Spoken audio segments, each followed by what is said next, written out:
that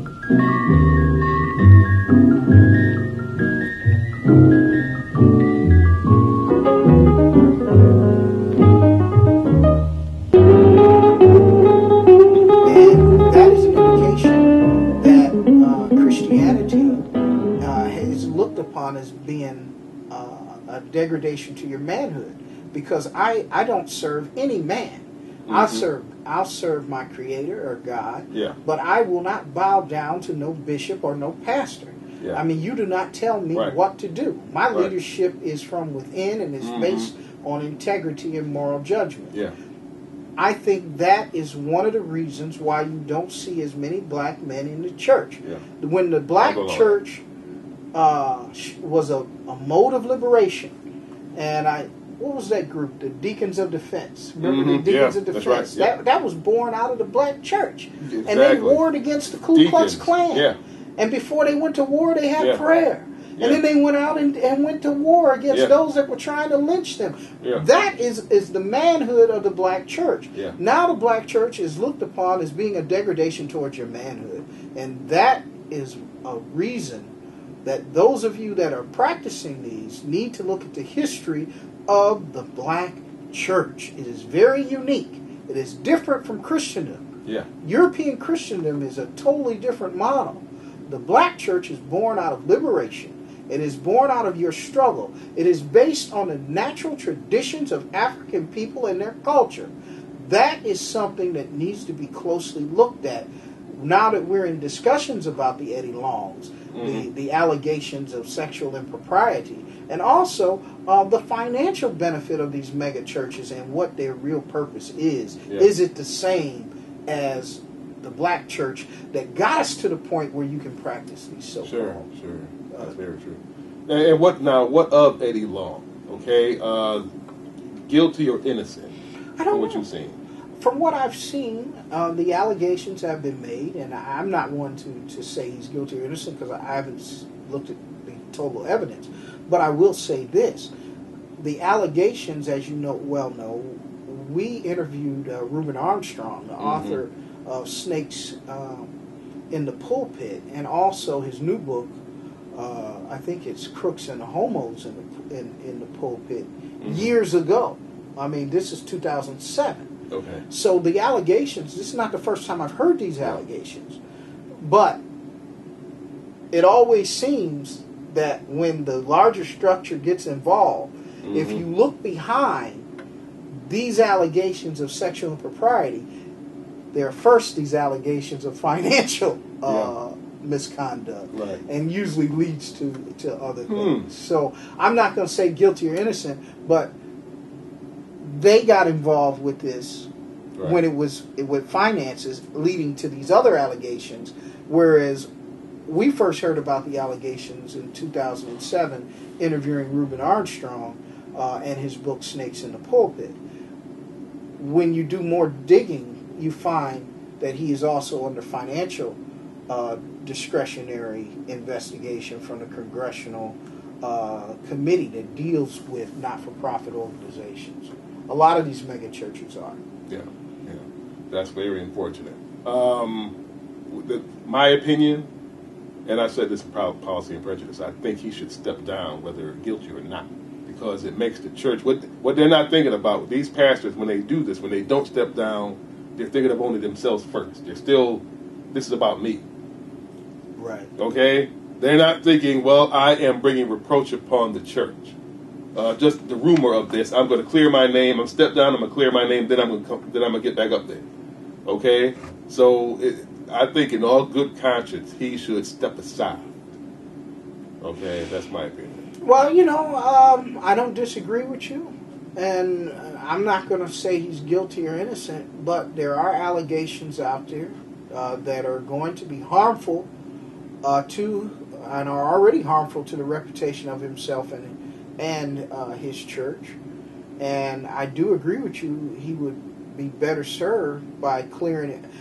I was somewhat disappointed in his comments last week, saying that his lawyers told him not to fight this battle in the media, which is fine and dandy.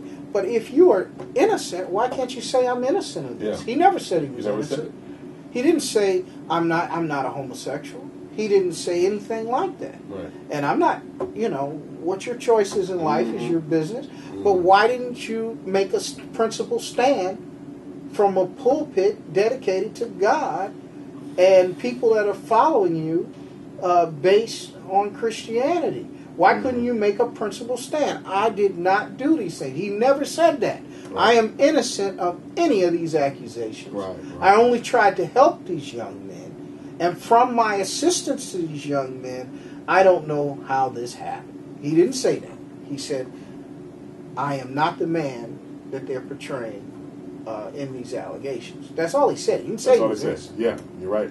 And he added further, I guess he gave an illustration and where he made him of David and Goliath, and he says he's the David. Right. Okay, which I'm not seeing. Okay, in other words, he's the underdog. He's not the underdog. He is not the underdog. He's Goliath.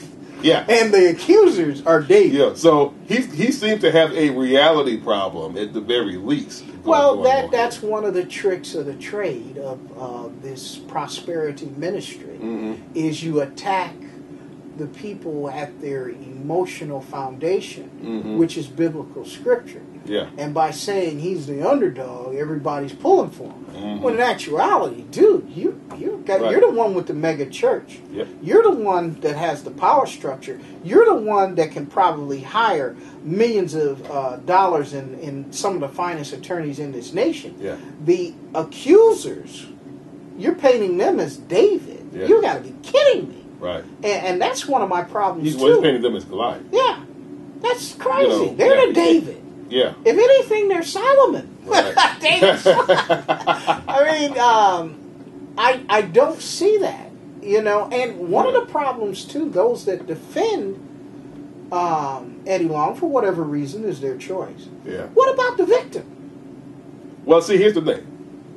Victim, I noticed over the years watching the especially the Catholics and Jehovah's Witnesses, there's a growing trend. There's a growing trend of less and less sympathy for the victim, right, and more pulling for the perpetrator. Absolutely. And why? Because the perpetrator pulls out a couple of victim tricks. Yes. Okay, like it's like Eddie Long. I'm really David.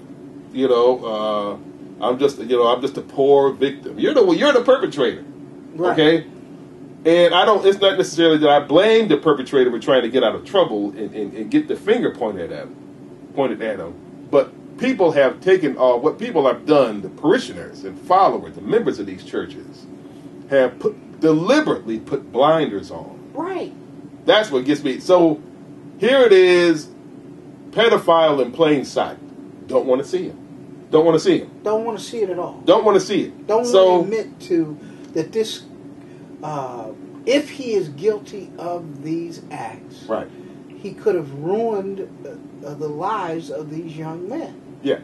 And now that there are more than 30 people that have approached his attorneys, I mean the attorneys of the accusers, there's 4 original people that have filed this suit. It's just sick to me how you can claim to be a Christian and not say, yes, I'm going to pray for Eddie Long, but I'm also, if Eddie Long is guilty of these things, I must remember the victim. They don't mention that the parishioner aren't mentioning the victim. Yeah, no. And that's sick. And that's one of the biggest problems you see in the act is sick. Instance of rape. Is you know what I'm saying? Yeah. That the accuser becomes the person defending themselves. Yeah. Rather than, hey, if you're accused of rape, then hey, you have a right to meet your accuser in a courtroom and bring forth your evidence. That's right. I don't see that as being this evenly yoked thing from his parishioners. Parishioners saying he wouldn't do this.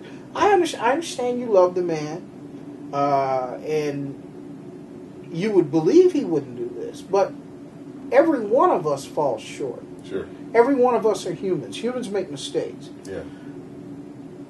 I would say that you need to look at the evidence. Right. And you better have as much sympathy for him as you have for the victims. Yeah. Because if this is true, then this is just as bad. And you need to examine the history behind your affiliation Yeah. with something that you know nothing about. Yeah. And there's a big difference between the black church and European Christendom. Yeah. It's a huge, huge difference. Yeah, you're right. See, the thing is also, the European Christendom, their biggest cover, especially with the Catholic Church, they have the Vatican. All these church orders, the Protestants, they have their order, and they're the ones to do the covering up for the bishops, the preachers, whatever the case may be. Trying to protect reputation. Protect the reputation. The black church, especially the big churches nowadays, the Vatican is in the mind of the black parishioners. Right. They come with their own. They do a better job protecting the preacher than the preacher does, protecting himself. So this is part of, and I read this while looking at Twitter and looking at Facebook last week, and seeing the mixed reactions and hearing it on talk radio all week long. Okay, there's some people who just refuse out there. They refuse to call a spade a spade. Right. Well, you know, I posted. And so they're their own Vatican. Right. I posted on Facebook that Mm-hmm. we had interviewed Reuben Armstrong 3 years Sure. ago, and someone wrote me back, "Was he just trying to sell books?" I said, "He wrote the book 3 years ago. If he's going to sell more books because of this, then so be it." But the book was written 3 years ago. The accusations, the first time I heard Mm-hmm. the accusations against Eddie Long for sexual impropriety towards his membership was made by Reuben Armstrong in his book Snakes in the Pulpit. Yeah. And though his book was a bestseller, it was on the Essence magazine list, it did not receive the attention from CNN and other large media bodies. Yeah. This did not happen till, I believe, after there was a congressional investigation into this man's impropriety with finances. And I think that led to national attention into other allegations against him. Yeah. Now, are they tied together? I don't know. And I'm not saying he's guilty or innocent. But it is really disappointing in some of our people that have become so naive that they will not examine the evidence associated with these accusations and have already drawn judgment that I'm going to defend him, I don't want to hear about it, blah, blah, blah. Think about it. What if this was your son or your daughter and you hear people saying that? Mm-hmm. And your son or your daughter has been abused by a pedophile in the gauze of a man of God. Well, I'll tell you what, I'll be honest with you, they be making plans for that man of God's funeral. That's what I'm saying. Number one. They can make. After that, I don't care what they say about me or my kids. That's what I'm saying. And some of them, there's going to be mixed reactions. Yes. Okay, but I will know in my mind, in my heart, I took care of business. Okay, you know what I'm saying? I protected my family. He is helping a lot of early morning black radio programs. They are killing them on this. I'm sure they are. I'm sure they are. But it's giving them something to talk about. But yeah. In all seriousness, I think that if you want to be a sincere leader, a sincere person, you must start examining the evidence and learn the history of the relationship of Christendom and the black church. And understand this is the worst crime out there. Oh, yes. Worse than terrorism. Oh. Okay? If guilty, hang him around the neck by that bodysuit. That's the way it goes. I'm serious. There is only one punishment that really fits. Absolutely. Fits the crime. Right. In that particular context. All right? I know Eddie Long would beg to differ. Probably not like but I'm sorry. Many of those of you that will witness this or view it, you might not agree with what we say, but we ask you to think for yourself. That's what the network is about. It's about thinking. We talked about Eddie Long, and next week we'll have another discussion. We invite you to comment to us. We're both on Facebook, and we don't mind if you disagree with us. That's fine. It's all up for discussion, and this is our viewpoint. This is the network. Thanks a lot, Chris Stevenson, and I'm Pat Freeman. We'll see you next week again on the network talking about Eddie Long. Very interesting topic. We'll see you next week.